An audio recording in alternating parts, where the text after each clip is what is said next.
నమస్తే, this is Murthy from Mysore.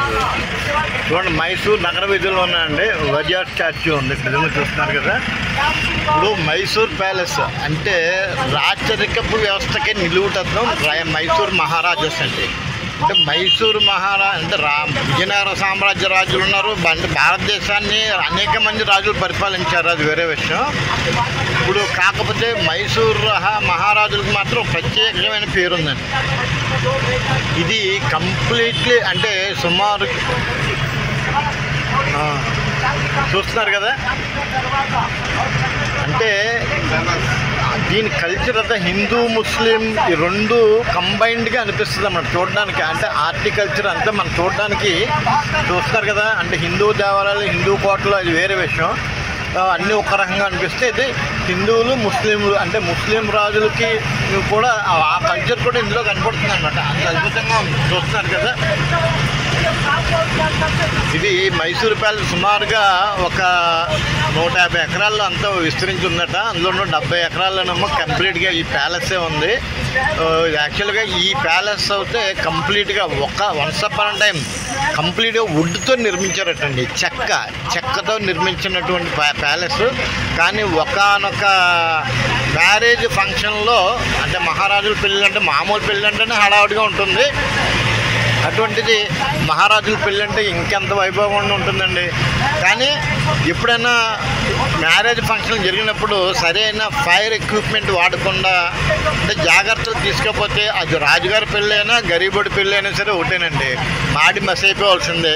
అలాగే మైసూర్ మహారాజు గారి ఇంట్లో భారీ ఒక రాకుమార్తెగా పెళ్ళి అవుతున్నప్పుడు భారీ అగ్ని ప్రమాదం ఏర్పడి ఎన్నో వందల మంది చనిపోయారు, అది వేరే విషయం. మొత్తం కోట అంతా తగలబడిపోయిందనమాట. ఎందుకంటే అది రోజువుడ్ ప్లస్ టేకు ఎక్కడెక్కడి నుంచో ప్రపంచంలో అతి విలువైన చెక్కలతో తయారు చేసినటువంటి ప్యాలెస్ అనమాట అది.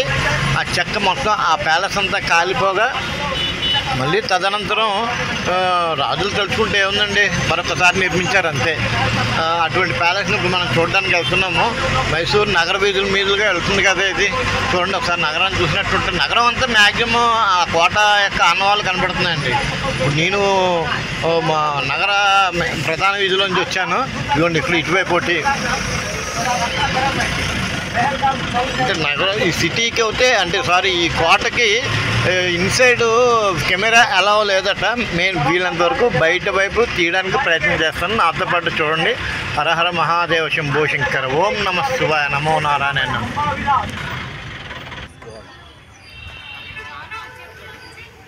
ఇది రాజుగారి ప్రహరీ గోడ ఎంత హైట్లో చూసారు కదా. ఇవ్వండి పార్కింగ్ ఫీజులు. షూట్ చేసి చంపేస్తాను ఒక్కొక్క.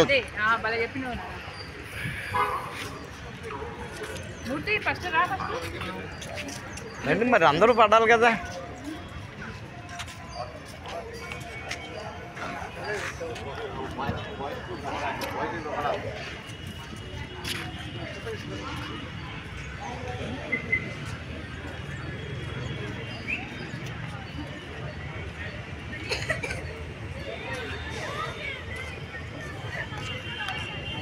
이러면